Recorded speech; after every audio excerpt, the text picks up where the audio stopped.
Salam alaikum wa rahmatullah min jadid. Je vous remercie tous pour votre présence et votre patience. C'est la dernière communication. Je tiens à rendre hommage particulièrement à nos amis partenaires qui sont restés, nos amis de la DG de la CNAS, de la DG de la CASNOS, de la direction de la pharmacie du ministère de la Santé, nos amis du CNAS et nos amis de la gendarmerie nationale. Je tiens particulièrement à remercier nos aînés d'être présents et de nous encourager, et notamment je note au premier rang Madame Nosif, toujours fidèle, Atek Saha Madame, et Monsieur Farid Ben Hamdine, président de la Société algérienne de pharmacie et doyen également de la profession. Merci de votre présence. On me signale également la présence du ministère de la Justice et du ministère des Finances. Shukran ala hudurikum. Sharaftoum. Donc on va aborder certains aspects économiques et fiscaux de l'officine. Je pense que beaucoup de nos partenaires ne connaissent pas exactement le fonctionnement sur le plan économique de l'officine, notamment nos difficultés financières, et que de nombreux pharmaciens qui, pour la majorité, il faut le reconnaître avec le temps, se sentent de plus en plus en difficulté et se posent des questions. D'ailleurs, il est malheureux de constater que ces dernières années, on l'a dit, on l'a répété, c'est des chiffres officiels, ce n'est pas les chiffres du SNAPO, c'est les chiffres du CNRC. Il n'y a pas moins d'une pharmacie qui ferme chaque 2 jours en Algérie. C'est les statistiques officielles, c'est le nombre de pharmacies fermées enregistrées chaque année par le Centre national du registre de commerce. La majorité des confrères trouvent des difficultés à gérer leurs officines et à rentabiliser leurs officines. On va faire une illustration d'une pharmacie moyenne et je pense qu'il faudra être plus regardant sur le fonctionnement de son officine, parce que le fait peut-être de toucher de manière directe à des recettes peut faire croire et donner une sensation illusoire qui n'est pas du tout la vérité sur l'état financier et économique de l'officine. Pour chacun de nous jugeons qu'il y a pratiquement 70 à 80% des officines qui sont catégorisées dans la moyenne de l'activité, avec un chiffre d'affaires moyen de 30 à 35 millions de dinars par année. Malheureusement, pour des gens qui ne connaissent pas très bien la profession, l'isme du chiffre d'affaires annuel de l'officine, mais c'est comme la montagne qui accouche d'une souris, parce qu'il n'y a pas de bénéfices. Les bénéfices sont engloutis par nos charges. Donc on va parler surtout de la spécificité professionnelle, de la rémunération principale des officines à travers les marges réglementaires.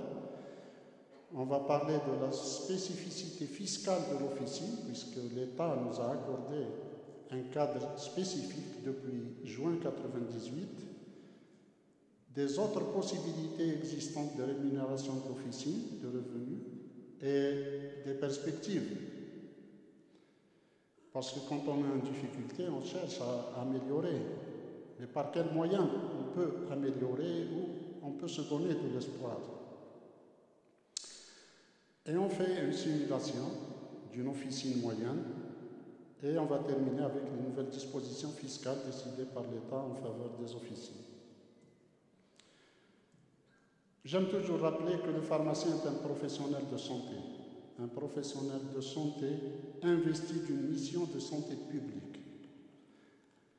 Et on exerce une profession réglementée, soumise à un code de déontologie. Il faut savoir qu'actuellement, on est à 2500 officines. C'est les chiffres officiels, confirmés par le Conseil de l'Ordre, puisque l'inscription pour l'exercice est obligatoire. Qu'il y a au moins 4500 officines en zone enclavée, ou bien sous le statut de zone enclavée. On est à une moyenne nationale d'une officine pour 3000 habitants. La norme réglementaire, c'est une officine pour 5000 habitants. C'est presque la norme qui est divisée par deux. Dans certaines localités, on est à une officine pour 1800. Et ça a une incidence justement sur la vie économique et sur la rentabilité de l'officine. Quelle est la rémunération principale? L'officine, c'est le médicament. C'est consacré par la loi sanitaire. La mission principale des pharmacies, c'est la dispensation des produits pharmaceutiques. Le produit pharmaceutique, donc le médicament, il est réglementé en matière de prix et de marge. Donc la rémunération principale du pharmacien se fait à travers sa marge bénéficiaire. Et la marge bénéficiaire, elle est fixée par le décret 98-44 du 1er février 98, qui est toujours de vigueur, qui est toujours en application. Toutes les marges qui s'appliquent au sein du marché du médicament, de la chaîne du médicament, y compris donc la distribution, la production et l'officine, c'est ce décret qui les gère. Alors, l'article 4 dit « Les marges de distribution de gros et de détail applicables aux médicaments sont plafonnées à des taux dégressifs en fonction des fourchettes de prix conformément au tableau ci-après. » Vous voyez, la colonne de droite, on voit des marges de 50%, c'est bien beau. Mais malheureusement, c'est pour des prix qui vont jusqu'à 70 dinars seulement. Au-delà, non. Où sont les médicaments de moins de 70 dinars? Et que signifierait un médicament de moins de 70 dinars en matière de coût, de rentabilité et de bénéfice? Même si on touche 50%, ça devient dérisoire comme bénéfice net face à tous les frais de fonctionnement et les charges des officines. Entre 70 et 110 dinars, c'est à 33%. Et de 110 dinars à 150, c'est une marge de 25%. Au-delà de 150 dinars, c'est 20%. Ça, c'est les marges de détail de l'officine. Il faut juste savoir aussi que le calcul de cette marge ne se fait pas en référence au prix de groupe. Il se fait en référence au prix sorti usine, donc PCSU, ou bien CAF, le coût à l'importation. Donc, la suite de l'article 4, les fourchettes de prix arrêtées ci-dessus sont déterminées par référence au prix CAF, coût, assurance et frais, pour les produits importés, au prix à la production pour les produits fabriqués ou conditionnés. Les marges telles que plafonnées à l'article 4 ci-dessus sont assises sur le prix CAF, prix à la production ou au conditionnement, ou sur le prix CAF, pour la marge de gros, sur le prix de vente de gros pour la marge de détail. C'est-à-dire on détermine le taux à appliquer à partir du prix CAF ou CSU et on applique cette marge sur le prix d'achat du gros. D'accord? Et ceci pour expliquer pourquoi on a vivement réagi quand il y a 4 ou 5 ans, des agents du commerce sont venus au niveau des officines contrôler les marges des pharmaciens. Et ça a été fait de manière totalement erronée et les pharmaciens, pour certains, ont commencé à être verbalisés parce qu'ils ont considéré que la marge appliquée n'était pas conforme au décret. Parce que sur la marge, sur les factures, il y a le prix d'achat du groupe. Il n'y a pas le prix PCSU ou le prix CAF. Et c'est au prix PCSU et au prix CAF qu'on doit faire référence pour faire sortir la marge réglementaire, alors que eux, ils se sont référés au prix d'achat du groupe. Donc, heureusement que le ministère du Commerce est intervenu pour arrêter ces verbalisations qui n'étaient pas légales. Une fiscalité spécifique, pourquoi? Parce que malgré ces marges réglementaires appliquées depuis février 1998, dès juin 1998, le gouvernement avait accordé aux pharmaciens d'appuyer leurs déclarations annuelles sur la base des 20%, même si les marges réelles étaient à l'époque équitablement réparties sur les 4 paliers, c'est-à-dire 50, 33, 25 et 20. On sortait pratiquement avec une marge moyenne entre 31 et 33%. Malgré cette marge moyenne réelle annuelle, l'État avait concédé à travers la circulaire ministérielle interministérielle du 24 juin 1998 de déclarer 20%. Donc il nous a accordé un avantage de 12 points vu la spécificité de l'exercice et donc, c'est une aide fiscale, c'est une tolérance fiscale, c'est comme ça qu'elle a toujours été qualifiée par les spécialistes. Mais malheureusement, à l'époque, je disais que la marge moyenne était entre 31 et 33% et la marge fiscale tolérée de 20%, ce qui nous permettait de dégager au moins 12 points ou 13 points annuellement positifs en faveur de notre économie, en faveur de notre bilan pour nous aider parce qu'on n'a pas de marge de manœuvre, on ne peut pas changer de marge, on ne peut pas augmenter les prix, c'est vignetté, c'est réglementé. Donc, malheureusement, cette moyenne annuelle, au fil des ans, elle a diminué. Donc, on sait très bien que le prix moyen du médicament a évolué. Il était à un moment donné à 80-90 dinars et puis il a évolué en atteignant 170 dinars jusqu'à 230 dinars annuellement. Ce qui veut dire que finalement les fourchettes, les marges, se sont situées dans le palier des 20 et des 25%. Donc les chiffres officiels attestent que la marge des pharmaciens annuelle, réelle, elle est de 22%. Actuellement, elle est de 22%, c'est-à-dire que l'écart qu'on gagnait à l'époque, il a été réduit de 10 points, voire de 11 points. Au lieu d'avoir l'écart positif de 13 points, on n'est plus à un écart de 2 points. Et c'est pour ça que nous avons entamé des démarches auprès de nos amis du ministère des Finances et de la Direction générale des impôts depuis pratiquement plus de 10 ans pour essayer de compenser cette perte et de réattribuer à nouveau cette tolérance, cet écart fiscal positif en faveur des pharmaciens. D'autant plus que les conditions d'exercice sont devenues différentes. Auparavant, en 98, début des années 2000, il n'y avait pas de tiers payant, il n'y avait pas de politique de générique, il n'y avait pas de tarif de référence. Donc, et toutes ces réformes, ils ont contribué à diminuer les prix. Et quand on dit diminuer les prix, ça se répercute. On adhère totalement à la politique du pays, à la stratégie de développement de la production nationale. On l'a fait. Ça a été fait aux dépens de notre rentabilité, aux dépens donc de l'économie et des finances de l'officine, aux dépens de notre marge annuelle, aux dépens de nos revenus. Et donc, ceci a entraîné donc une baisse de revenus, une baisse de gains. Ceci a mis en danger les équilibres financiers de l'officine, alors qu'en parallèle, nos charges, les besoins de notre système de santé, de notre système de sécurité sociale étaient devenus plus prononcés. On devait contribuer, on a subi, mais on réclame donc une compensation. Une compensation déjà à travers le rééquilibrage de l'avantage fiscal que nous avons perdu au fil des ans à cause de la politique des prix et de toutes les réformes, mais aussi à travers des incitations dans le cadre de notre engagement en faveur donc de notre système de santé, de la production nationale, en faveur du renforcement de cet énorme système de sécurité sociale dont notre pays s'enorgueillit. Et grâce justement à cette adhésion des pharmaciens, à cette participation des pharmaciens, c'est un système qui s'est consolidé, qui a bénéficié au maximum de la population algérienne et qui a placé donc également notre pays comme étant parmi les leaders et les plus innovants, les plus développés en matière de couverture sanitaire et sociale. Et grâce, et je le dis avec fierté, grâce notamment aux efforts et à la contribution des pharmaciens.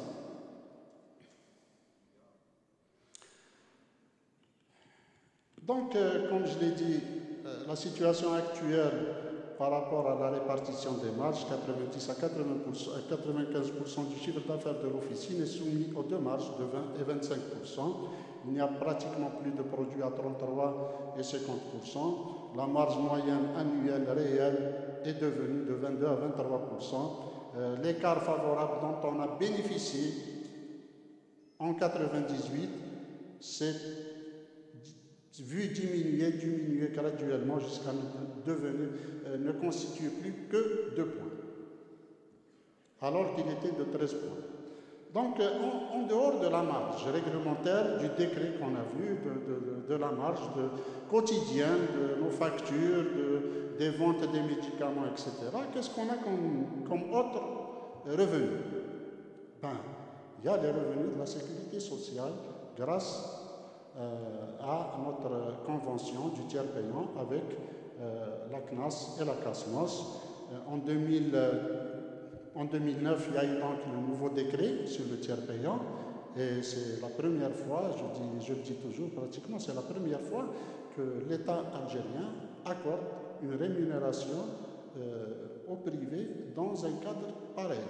Donc, qu'est-ce qu'on a dans le cadre du tiers payant? On a les frais administratifs de 5 dinars, on a la substitution par ligne qui est rémunérée par 15 dinars, on a la dispensation de produits alignés dont le prix est aligné ou inférieur au tarif de référence qui est donc le PPA majoré de 10%, ou bien quand on dispense des produits de production nationale, on a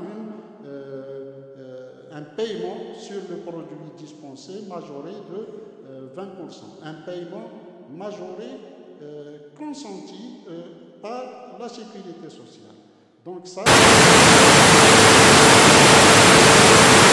de l'effort de dispensation, de l'effort de substitution, de l'adhésion du pharmacien pour encourager donc la production nationale, l'utilisation des médicaments génériques et en même temps c'est une contribution à la préservation des équilibres des caisses de sécurité sociale et donc ça constitue en plus de la marge un revenu complémentaire pour les pharmaciens. Est-ce qu'il y a d'autres perspectives? Parce que pour le moment, c'est tout ce qu'on a. On a donc la marge légale, on a les incitations du tiers payant et qui ne sont accordées que dans le cadre du tiers payant. Si vous vendez du générique au comptoir, un produit fabriqué localement au comptoir, vous n'avez rien. Alors les perspectives, professeur Boudis, docteur Metewi ont parlé de cet article 179 de la loi sanitaire 1811 qui dit que le pharmacien ne peut dispenser que des produits pharmaceutiques, ne peut dispenser des produits pharmaceutiques que sur prescription médicale. Toutefois, il peut dispenser sans prescription médicale certains produits dont la liste est fixée par le ministère chargé de la Santé. Bon, ça, médicaments à prescription obligatoire ou bien médicaments conseil, qui sortent de la liste 1 et 2, donc qui sortent du tableau A et tableau C. Il assure des services liés à la santé. Tous nos espoirs se dirigent donc vers cet alinéa. Il assure des services liés à la santé et participe à l'information, au conseil, au suivi et à l'éducation thérapeutique pour la santé des usagers. On a accompli 2 actes dans le cadre de la lutte contre la Covid. La vaccination et les tests de dépistage rapide. Ça rentre dans ce cadre. Mais il faut aspirer à ce qu'il y ait des textes d'application, à ce qu'il y ait une rémunération pour ces actes. Ça rentre dans le cadre des recommandations de l'OMS, comme l'ont soulevé les experts qui sont passés avant, mais à tout acte professionnel, il faut prévoir une rémunération. Donc une rémunération dans ce cadre, pour le moment, elle n'existe pas, mais grâce à des textes d'application, on peut aspirer à avoir une rémunération dans le cadre des services liés à la santé qui seront assurés par les pharmaciens d'office. Donc là, c'est une perspective. Est-ce qu'il y a d'autres avantages financiers et économiques pour l'officier? Il y a la loi commerciale, le code du commerce, la loi sur les pratiques commerciales qui prévoit pour toute activité commerciale un système de remise, de rabais et ristourne. Ce qui nous intéresse, nous, c'est les remises. Mais il faut reconnaître que ce n'est pas très important et que c'est conjoncturel. C'est permis, ça peut faire l'objet de négociations, mais ça reste conjoncturel et ce n'est pas du tout garantie. C'est selon les possibilités de l'opérateur et ça reste toujours limité. Donc, ce n'est pas quelque chose qui est pérenne, qui est garanti ou qui est un droit. Donc, une petite récap. Nous avons la marge réelle qui est à son plus bas niveau possible, qui est de 22 à 23% actuellement. Aucune actualisation depuis 25 ans, puisque c'est un décret du 1er février 1998.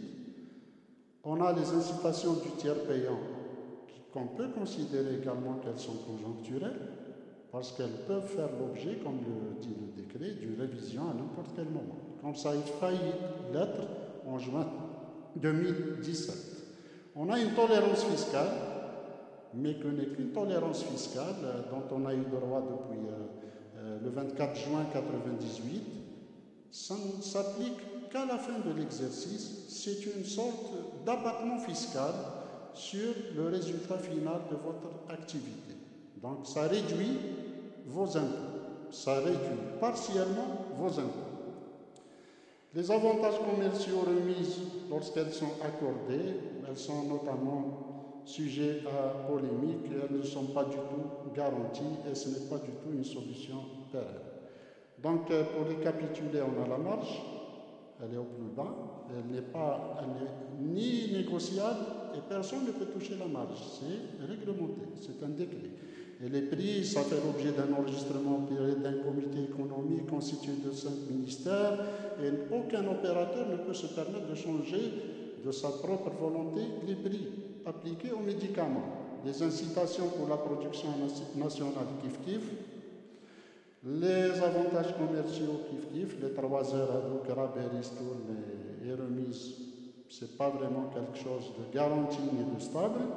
La tolérance fiscale, ça reste toujours une tolérance fiscale qui peut faire l'objet de négociations à n'importe quel moment.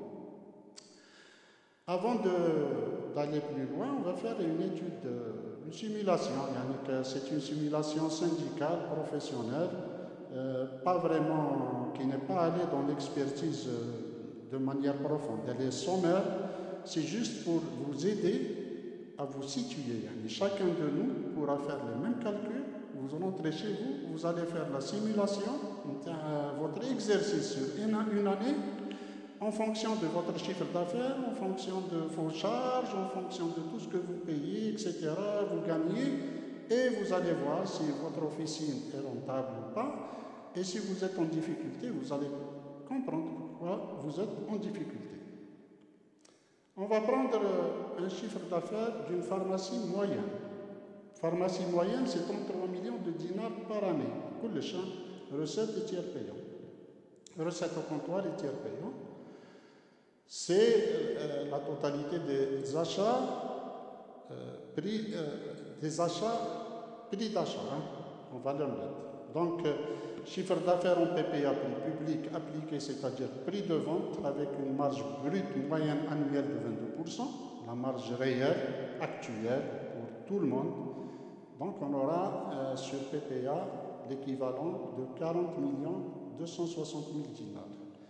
Ce qui va dégager un bénéfice brut supposé de 7 260 000 dinars. Pour une pharmacie moyenne, dans l'état actuel de la situation, parce que nous sommes conventionnés et la convention génère des charges de fonctionnement. Une pharmacie avec tiers payant, c'est une configuration. Sans le tiers payant, c'est une autre configuration. Quand vous vendez au comptoir, c'est une opération. Quand vous vendez dispensé dans le cadre du tiers payant, c'est totalement une autre procédure qui nécessite certaines dispositions. Donc, pour cette pharmacie moyenne qui achète pour 33 millions de dinars, elle a besoin de 4 employés minimum. Il ne faut pas oublier qu'on est soumis au régime de garde, 2 jours, 2 nuits, quotidien, toute l'année, qu'il y a des récupérations, qu'il y a des congés, d'accord? Et vu qu'on est conventionné, on doit avoir un personnel suffisant pour assurer les opérations de facturation, le temps que ça prend au comptoir de dispenser une ordonnance dans le cadre du tiers payant, le temps de la liquidation, de l'impression, du contrôle, de la tarification, du décollage, du collage des vignettes, de l'impression et tout. Et puis, il faut avoir aussi le temps de faire comprendre aux malades. On a estimé que la prise en charge d'un malade chronique au niveau d'une officine pour une ordonnance habituelle, c'est pas moins de 25 minutes. Alors, le loyer, donc ces 4 employés avec un salaire moyen, pas très élevé, hein, 33 000 dinars, c'est pas très élevé, fois 12 mois, c'est 1 584 000 dinars. Le loyer, ben, c'est un minimum actuellement, hein, 45 000 dinars par mois, ça va jusqu'à 100 000 dinars. C'est 540 000 dinars pour les 12 mois. La déclaration CNAS trimestrielle pour ces 4 employés, c'est 554 000 dinars pour l'année.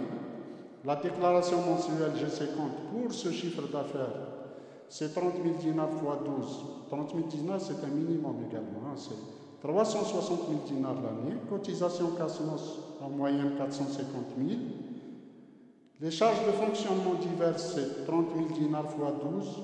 30 000 dinars par mois, et encore c'est un minimum. Hein. Et on a beaucoup de charges qu'on ne peut pas justifier. Les gens, vous achetez un stylo, ils refusent de vous faire une facture. C'est 360 000 dinars. Les périmés, et c'est un minimum, hein, c'est 150 000 dinars par année. L'IRG annuel, à peu près 550 000. Vous payez vos acomptes, c'est 180 000 fois 2, 360. Total moyen des dépenses en charge, tout ce total, c'est 6 272 000. Écart bénéfice-dépenses, 988 000 dinars. Et on se retrouve avec un salaire moyen pour cette pharmacie moyenne de 82 000 dinars par année. Donc, vous vivez réellement sans, en dehors des charges de fonctionnement de votre officine, il vous reste 82 000 dinars pour vivre et pour faire vivre votre famille et vos enfants et pour assurer vos dépenses, etc. On a pris le minimum des montants de charges. D'accord? Bon, ce qui nous réchauffe dans nos démarches avec nos amis du ministère des Finances et de la DGI, la Direction Générale des Impôts, c'est que le dossier sur la révision du taux fiscal déclarable a bien évolué. Et vous savez très bien, donc ça a été concrétisé par la loi des finances 2023. L'exposé des motifs, vous voyez, Yannick, c'est un constat quand on dit qu'il a été fait par la DGI ou par le ministère des Finances. Pour nous, c'est un constat de réalité, c'est un constat réel, concret. D'où là, elle constate que réalisation des marges bénéficiaires réelles dans les pourcentages varient entre 20 et 25% depuis 1998, lesquels sont inférieurs à celles fixées par le décret exécutif. Bon, baisse continue et d'une manière remarquable des marges bénéficiaires, une situation financière difficile que rencontrent les officines depuis que les modalités de règlement de leur vente ont changé, en passant d'un encaissement immédiat vers un encaissement différé à cause de la convention. Donc, diminution du tarif appliqué en 2005, ce qui a conduit à la baisse directe des prix publics appliqués du médicament, les lourdes charges sociales en termes d'engagement supportées par les pharmaciens au titre du système du tiers payant, ainsi que celui de la carte Chifa qui peut aller jusqu'à 90% du chiffre d'affaires des officines. Donc l'officine devient pratiquement dépendante du tiers payant vis-à-vis des caisses d'assurance de sécurité sociale. Sans parler de la convention des pharmaciens avec la caisse militaire. Donc, vous voyez l'exposé des motifs, il relate, il reprend la réalité de l'officine, de l'activité officinale. Ça, c'est un constat, c'est une reconnaissance de l'État. C'est pour ça que la loi des finances 2023 a prévu l'article 49, dans son article 49, un projet d'arrêté interministériel. Ce projet d'arrêté, on a eu l'honneur donc de le travailler avec la Direction générale des impôts. Il est pratiquement finalisé. D'après nos dernières informations, il a été transféré au SGG, c'est-à-dire le secrétaire général du gouvernement, qui doit l'étudier. Il doit bien sûr prévoir certainement un comité d'arbitrage et il doit être signé par 3 ministères, comme le prévoit donc cet article 49 de la loi des finances 2023, signé par le ministre des Finances, le ministre du Commerce et le ministre de l'Industrie pharmaceutique. Donc, il y a eu bien sûr une polémique et un échange d'opinions entre le SNAPO et la DGI concernant les incitations dont on parlait du tiers payant. Nous, on considère que c'est une aide de l'État. Il y a eu l'arbitrage, aussi bien donc la DGI que le SNAPO se sont adressés au Conseil national de la comptabilité qui a examiné cette question et qui a tranché, qui a émis un avis officiel qui a été publié au bulletin officiel du CNC. Le CNC, c'est le Conseil national de comptabilité et il est présidé par le ministre des Finances. Donc il n'y a plus de malentendu par rapport à ça. Et l'arrêté justement interministériel reprend les résolutions du CNC par rapport aux incitations qui seront donc intégrées au sein du chiffre d'affaires et non pas considérées comme bénéfices nets ni catégorisées dans les bilans dans la rubrique autres produits. Aussi, donc ça c'est très important pour la pharmacie puisque l'exercice officinal a été réhabilité sur le plan économique et fiscal, puisque la tolérance des 20% qui était de vigueur depuis le 24 juin 1998, vu la réduction de l'avantage qui nous a été accordé par le gouvernement, donc il a été concédé et on a accepté. Donc on a répondu favorablement à la demande des pharmaciens et du SNAPO.